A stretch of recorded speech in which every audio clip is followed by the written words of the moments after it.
Do you like to get scammed? Because you're about to get scammed. This is a 3-card Monte trick. If you guys are unfamiliar with 3-card Monte, find a lady. All you have to do is just find the one card that stands out. In this case, it's the 10 of spades. We have 2 red 9s. We have a 10 of spades. Simple, right? Now, the first round, I'm going to be very, very slow with you. I don't want to trick you on the first round. The 10 of spades stays in the middle. I don't want you to think that I'm doing anything sneaky. As a matter of fact, I'm just going to switch these 2 cards just like this. So now all you have to do is tell me where the 10 is. Again, most people would say, oh, it's in the middle. It's the first round. You're trying to be nice to me. It's not. It's not in the middle. It's here. It's actually here. It's actually on top. You know what? I lied. That's what we do here. But I'll do it one more time, and I'll be very fair. Remember, the 10 of spades is on top of the deck, sir. As slow as could possibly be. As slow as could possibly be. Which hand is the 10 of spades in? Again, remember, I'm trying to be slow here. Oh, it's in the right hand. That's the 9. See, the 10 is... So this last round, I'm actually going to be extremely fair with you, sir. In the previous rounds, I've only allowed you to find the 10, and that's how you supposedly win. But this time, I'm going to be very fair with you. I just want you to tell me where the 9s are. So this time, you have 2 chances of winning. Where are the 9s, sir? Of course, the spectators might say left hand, and you go, see, you're not really good at this, are you? Well, you know, at least now you know not to play 3-card Monte. And you know not to...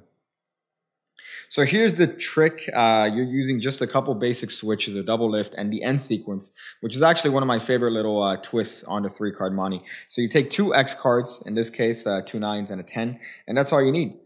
So the first thing you're going to do is a very clever Monte switch. I originally saw this done by Daryl, RIP Daryl, but this is a great switch because of the retention of vision. So you're holding the 10, which is out jogged in the middle of 2 9s. Now what's going to happen is that you're going to come in with your right hand in this sort of way. You're not coming in with the hand face up. You're coming with the hand palm down, and you're actually going to turn over these 2 cards. But you notice what happens is that it switches this middle card for the 9. So the 10 right now is out jogged. If I turn this whole situation over, you know that now it's going to be the 9 that's not only out jogged, but also switched for the 10. So the perception is that the card is remaining out jogged, but really you've switched it for the 9. Now add that to the fact that you're turning this card over in the left hand, and you have the perfect illusion that this is still the same card. Great illusion there. This is a little bit of a Monte switch. So this is the first move that you're going to do here. So the 10's in the middle. You're going to come over with your right hand. You're going to turn this situation over at the same time that you turn the left-handed card over. And that's going to give the illusion that that card is still in the middle. And of course, you're telling the spectators, this first round, you usually give it to them. You're giving them a little bit of a freebie, reeling them in. You're not going to fool them here. And what you do here is you're going to do another little 2-card Monte switch here. So you're going to take these 2 cards in your right hand as one. And as you turn your hand over, you're just going to switch the cards. So this is all that's happening as you turn your hands over. So remember, they think this is the 10. You're going to reinforce that this is the 10 by doing this Monte switch. So you're turning your hand over as you slide the cards. You're thumbing the 10 and showing the 10 here. Then when you turn the cards over, you're going to reverse the action. So you're going to reverse the action as you turn your hands over. But notice when you do that, it seems to everybody like this is the same 10. And especially coupling with the fact that you're saying that the first round, you're not going to fool them. You're not going to try to manipulate them. You're just reeling them in. So all in all that's happened is you've done this wonderful Monte switch to start off. You say the first round, I'm not going to do any sort of switch. I'm going to make sure that everything is completely fair. The 10 stays in the middle, sir. I'm just going to switch the cards here. So now you're in this position where they think the 10 is in the middle. You're going to switch these 2 cards twice, obviously leaving in the same condition that it was before. You're going to ask them, where's the 10, sir? Again, remember, first round, giving it to you. They're going to say in the middle. You turn this card over, and it's a 9. So you've lied. That's the first round here. So you're going to turn over the top card and show that that's, in fact, a 10. So here you're going to do the same action as before, but you're not going to out-jog the card. So you're going to do the same action as before. You're going to turn these 2 cards over. So you're going to mention the fact that the 10 is on top, and you're going to turn these 2 cards over in the same way that you did previously. Only difference is that there's no out jog this time. This time it's just you're just turning the cards over, leaving the 10 in the middle. However, the spectators think that the 10 is on top. It's a little bit discrepant, but it's going to be solved now when you square the cards over and do a double lift. So that's going to be all the things the spectator needs to realize that that 10 is actually on top, even though it's a very discrepant action. So one more time, the 10 is here.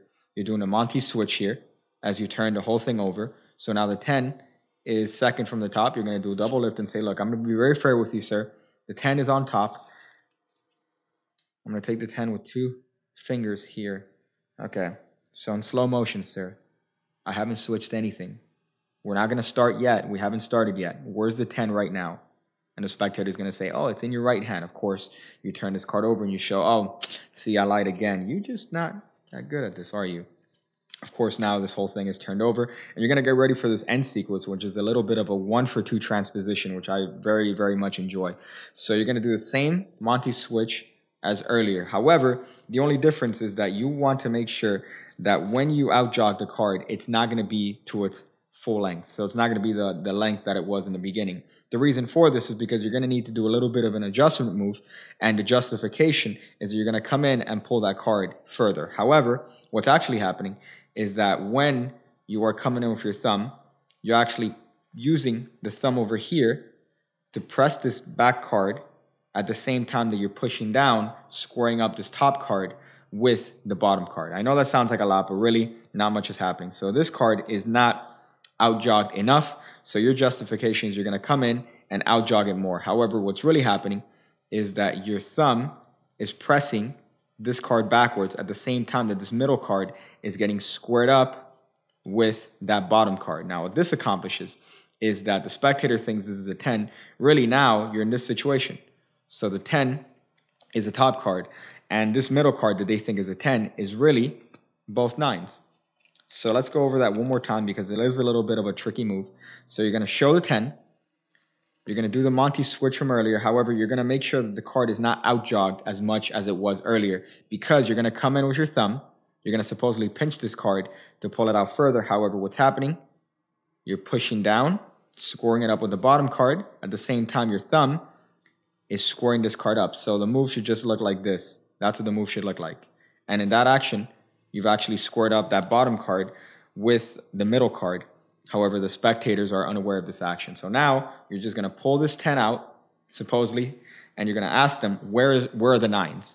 They're going to say, oh, they're in this hand, sir. You could turn these 2 hands over and show that you have a little bit of a transposition action going. So that's a lovely little end to this Monte sequence. And it's a wonderful move because apparently not a lot's happening.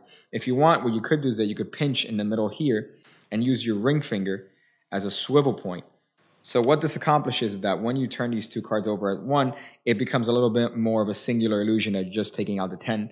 So when the transposition hits, it becomes that much more visual. So all in all, you have a little bit of a 3-card Monte sequence here, which could be done anytime, anywhere with just 3 cards that ends with a very nice 2-for-1 transposition with that 10. So I hope you guys enjoyed. I hope you guys play around with it. This is a very playful routine. Thank you guys for being patrons again. It really, really does mean a lot, and it does help tremendously. So I hope to see you guys on the next one.